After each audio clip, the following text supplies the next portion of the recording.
नमस्कार, मैं doctor Navneet Sangwan. Money and banking subject में इससे पहले वाले चैप्टर में अपन ने क्लासिफिकेशन ऑफ मनी है उसकी स्टडी करी थी। आज एक नया चैप्टर स्टार्ट करने जा रहा हूँ जिसका नाम है money supply in India and money multiplier, Bharat में मुद्रा आपूर्ति एवं मुद्रा गुणक। अगर मनी सप्लाई की अपन बात करें इंडियन कॉन्टेक्स्ट में तो ये कंप्लीट रिस्पॉन्सिबिलिटी आपकी आरबीआई के पास में है। आरबीआई 1935 में इस्टेब्लिश हुआ था, उसके बाद में ये रिस्पॉन्सिबिलिटी आरबीआई के पास में है। कुछ लिमिटेड जो आपके टोकन मनी जिसको बोलते हैं या टोकन कॉइन्स होते हैं वो गवर्नमेंट ऑफ इंडिया सप्लाई करता है, और एक रुपए का नोट है वो इंडिया में गवर्नमेंट ऑफ इंडिया सप्लाई करने का काम करता है। फिर उसके बाद में बात आती है कि इंडिया की मेन करेंसी है, तो इंडियन मेन करेंसी है वो इंडियन रुपीज़ है। 1957 में डेसिमल दशमलव सिस्टम आया था, उससे पहले एक रुपए के बराबर 16 आने होते थे, बट आज की डेट में फिर उसको पैसे में काउंट करने लग गए हैं, जैसे 10 पैसा, 5 पैसा, 15 पैसा, 20 पैसा, 25 पैसा, कुछ इस टाइप से। फिर उसके बाद में बात आती है कि इंडिया में आपके न्यू करेंसी नोट्स हैं या करेंसी नोट्स हैं, उनको इशू करने के लिए कौन सा सिस्टम है वो अडॉप्ट करा गया था। तो इसमें दो सिस्टम आप देख पा रहे होंगे, जिसमें नंबर 1 आता है प्रोपोर्शनेट रिजर्व मेथड, आनुपातिक कोष पद्धति। ये आपके आरबीआई के एस्टेब्लिशमेंट के टाइम से लेके 1956 तक इस सिस्टम को अडॉप्ट करा गया था। इसमें क्या होता है, जितने वैल्यू के करेंसी नोट्स हैं वो इशू करे जाते हैं, उसके इक्विवेलेंट यानी उतना ही रिजर्व है वो मेंटेन करा जाता था। मान लीजिए एग्जांपल के तौर पे कि आपको 100 रुपीज़ के नोट है वो इशू करने हैं, तो 100 रुपीज़ के इक्विवेलेंट आपको रिजर्व मेंटेन करना होता था। उस रिजर्व में 40% मिनिमम आपके गोल्ड और फॉरेन सिक्योरिटीज़ में होता था। ये हर हाल में 40% रहना कंपलसरी होता था। रिमेनिंग 60% है उसमें आपका सिल्वर और जो अपनी लोकल जितनी भी टाइप की गवर्नमेंट की सिक्योरिटीज़ हैं उनको इंक्लूड करा जाता था। फिर जुलाई 1956 में इस सिस्टम को आरबीआई ने हटा दिया और नया सिस्टम है वो लॉन्च करा, जिसका नाम है मिनिमम रिजर्व सिस्टम, न्यूनतम कोष पद्धति। इसके बारे में एक दो बार अपन पहले भी डिस्कस कर चुके हैं, अगेन रिपीट कर देता हूं। 1956 में 400 करोड़ रुपीस का रिजर्व है वो फिक्स करा गया था। फिर उसे धीरे धीरे कम करके आज की डेट में 200 करोड़ रुपीस का रिजर्व है वो मेंटेन करा जाता है। इस 200 करोड़ रुपीस में 115 करोड़ 115 करोड़ रुपए के बराबर गोल्ड है उसको मेंटेन करा जाएगा, और रिमेनिंग 85 करोड़ रुपीस है उसके इक्विवेलेंट फॉरेन सिक्योरिटीज़ हैं वो रिजर्व मेंटेन करना कंपलसरी है। इमरजेंसी सिचुएशंस में गोल्ड का रिजर्व है उसको कम नहीं करा जा सकता है, फॉरेन सिक्योरिटीज़ हैं उनकी अमाउंट को जीरो भी करा जा सकता है। तो ये दो सिस्टम इंडिया में आफ्टर इंडिपेंडेंस आपके प्रचलित रहे हैं। जो 1956 में मिनिमम रिजर्व सिस्टम आया उसके बाद से आज तक उसे कंटिन्यू करा गया है। फिर उसके बाद में आता है सोर्सेज ऑफ मनी सप्लाई, मुद्रा पूर्ति के कौन कौन से स्रोत या साधन इंडिया में है, जिसमें नंबर 1 आता है money issued by RBI. India में ₹2 से लेकर के 2000 रुपीज़ तक के करेंसी नोट हैं वो आरबीआई है वो इशू करता है। 2 रुपीज़ का हो गया, 5 रुपीज़, 10, फिर उसके बाद 20, 50, 100, 500 एंड प्रेजेंटली 2000 रुपीज़ का करेंसी नोट है वो भी एग्जिस्टेंस में है, और ये सारे करेंसी नोट हैं वो आरबीआई इशू करता है। Second, money issued by government, Bharat सरकार द्वारा जारी की गई मुद्रा। भारत सरकार है वो आपके जितने भी टोकन कॉइन्स होते हैं, जैसे 1 रुपए का सिक्का हो गया, 2 रुपए का सिक्का हो गया या 50 पैसे का सिक्का हो गया, और 1 रुपए का करेंसी नोट है वो इशू करने का काम करती है। फिर थर्ड आता है आपका money deposited in banks. Bank में डिपॉजिटेड मनी होती है वो अपने आप में डेरिवेटिव डिपॉजिट में कन्वर्ट होती है, व्युत्पन्न जमाओं में कन्वर्ट होती है। अब ये डेरिवेटिव डिपॉजिट क्या होता है, एक छोटे से एग्जाम्पल से आपको बता देता हूँ। मान लीजिए कोई प्राइमरी डिपॉजिट करने वाला पर्सन है, उसने 1 लाख रुपीज़ एसबीआई बैंक में जमा करवाए, फिर उसके बाद में आरबीआई आता है जो अपने CRR और SLR, यहाँ पे SLR तो बैंक के पास रहते हैं, CRR RBI के पास जमा हो जाते हैं, यानी रिजर्व है वो इसमें से डिडक्ट होते हैं। एग्जाम्पल के तौर पे यहाँ पे दोनों को 20% मान रहा हूँ, CRR और SLR को। इट मीन्स 20,000 रुपीज़ है वो यहाँ पे डिडक्ट हो जाएंगे, रिमेनिंग 80,000 है वो किसी बैंक की क्रेडिट क्रिएशन कैपेसिटी हो जाती है, उसकी उधार देने की क्षमता हो जाती है। अब मान लीजिए किसी B पर्सन को इन्होंने उधार दिया, अब ये B पर्सन है वो भी अपनी किसी बैंक में जाएगा। मान लीजिए B पर्सन का अकाउंट है वो PNB बैंक में है और उसने 80,000 रुपीज़ है वो PNB में जमा करवा दी है।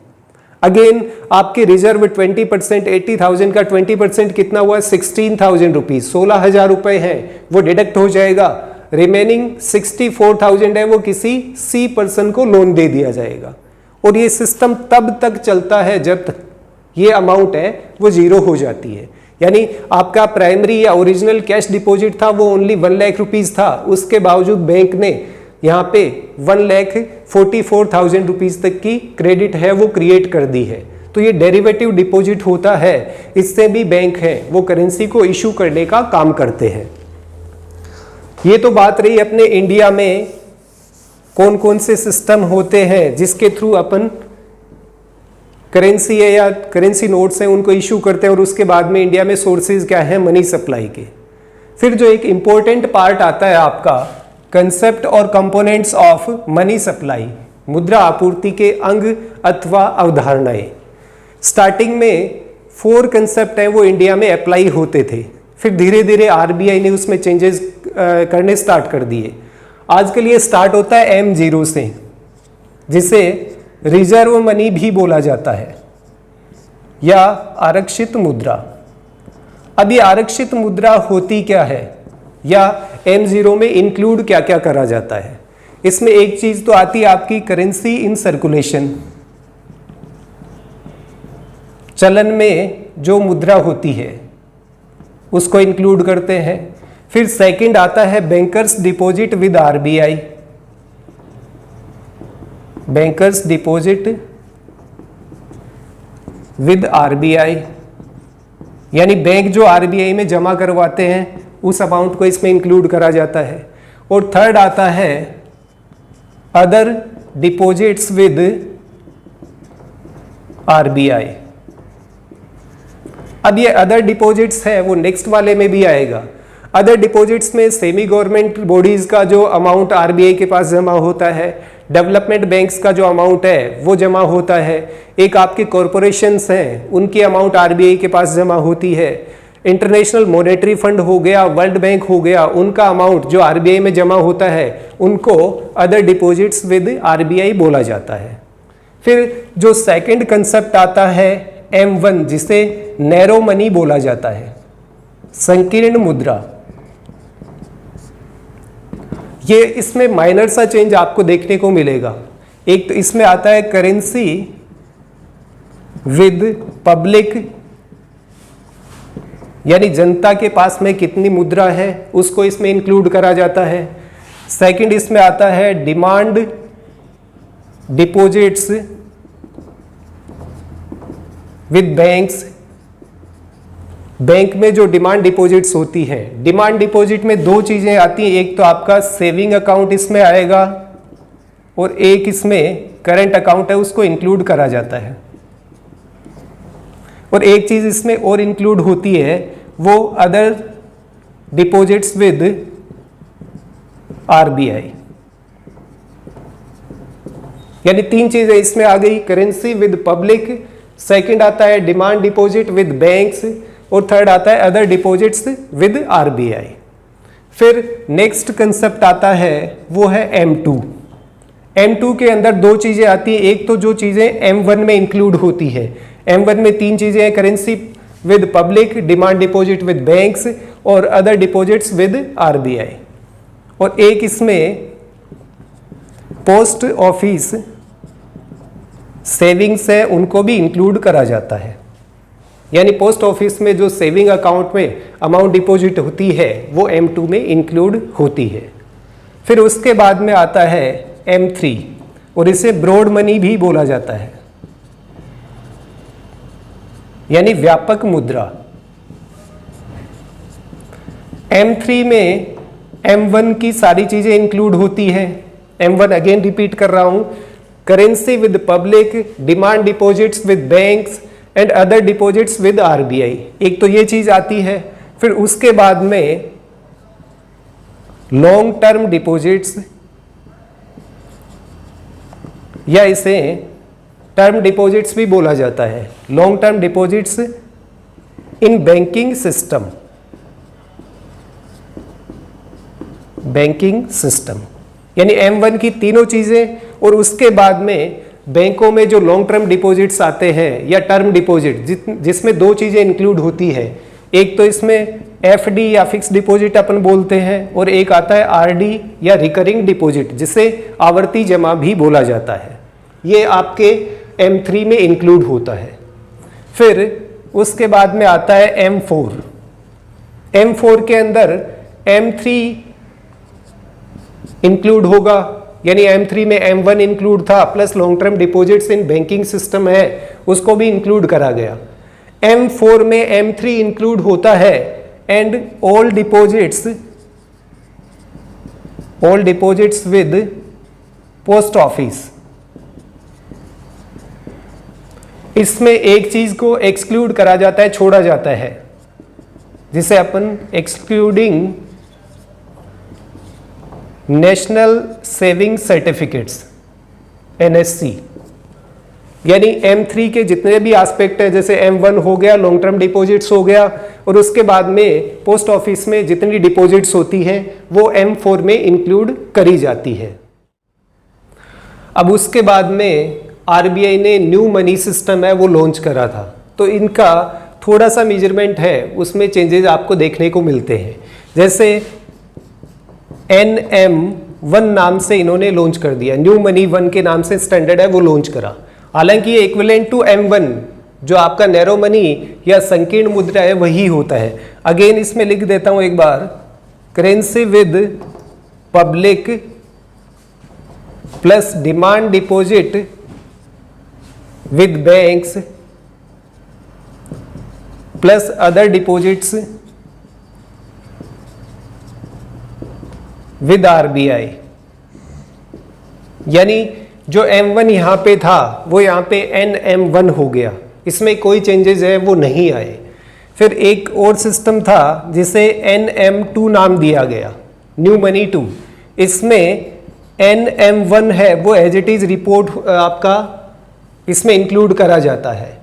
एक चीज इसमें और इंक्लूड करी जाती है, वो short term deposits of residents. Short term means यहां पे लेस देन 1 ईयर इसकी FD एंड RD है उनको इंक्लूड करा जाता है। यानी फिक्स डिपॉजिट है या रिकरिंग डिपॉजिट है लेकिन उसका मैच्योरिटी पीरियड 1 ईयर या लेस देन 1 ईयर है, तो उसको NM2 में इंक्लूड करा जाता है। और एक कंसेप्ट लास्ट इसमें और रह जाता है, वो है NM3। इसमें NM2 एज इट इज आता है, प्लस आपके लॉन्ग टर्म डिपॉजिट्स और एक इसमें कॉल या term funding of financial institutions इसको इंक्लूड करा जाता है। ये सारे आपके मनी मेजरमेंट में इंक्लूड करे जाते हैं। अगेन यहाँ से चेक कर लेना, कॉम्पिटिटिव एग्जामिनेशन के पर्पज से भी ये इंपॉर्टेंट होता है। M0 जिसे रिजर्व मनी बोलते हैं, इसमें 3 चीजें आती है। एक आपका करेंसी इन सर्कुलेशन आता है, बैंकर्स डिपॉजिट विद RBI आता है and other deposits with RBI। फिर सेकंड M1 जिसे नैरो मनी या आपका संकीर्ण मुद्रा बोला जाता है, इसमें भी 3 चीजें आती हैं, currency with public, demand deposit with banks and other deposits with RBI। एक आता है फिर उसके बाद में M2 जिसमें M1 इंक्लूड होता है, प्लस आपकी पोस्ट ऑफिस सेविंग्स यानी आपके short term deposits with post office है उसको इंक्लूड करा जाता है। M3 जिसे ब्रॉड मनी या व्यापक मुद्रा बोला जाता है उसमें M1 की तीनों चीजें आती है plus long term deposits with banking system को इंक्लूड करा जाता है। उसके बाद में M4 आता है जिसमें M3 एज इट इज आता है and all other deposits with post office है उसको इसमें इंक्लूड करा जाता है। फिर 3 नए स्टैंडर्ड है जो RBI ने लॉन्च करे हैं। NM1 जो आपका M1 का ही एक टाइप से रिप्लेसमेंट है, कोई चेंज नहीं हुआ, M1 का नाम बदलकर NM1 कर दिया गया। सेकंड आता है NM2 जिसमें NM1 एज इट इज आता है और शॉर्ट टर्म डिपॉजिट्स हैं वो आपके इंक्लूड करे जाते हैं। ये टर्म डिपॉजिट है बट उनका मैच्योरिटी पीरियड है वो लेस देन 1 ईयर का होना चाहिए। और एक आपका NM3 जिसमें NM2 as it is include होता है और लॉन्ग टर्म डिपॉजिट्स आती है प्लस आपकी term funding of financial institutions है उसको इसमें कंप्लीट इंक्लूड करा जाता है। तो आज के वीडियो में इतना ही। नेक्स्ट वीडियो में इसी चैप्टर को अपन कंटिन्यू करेंगे। Thank you. जय हिंद, जय भारत।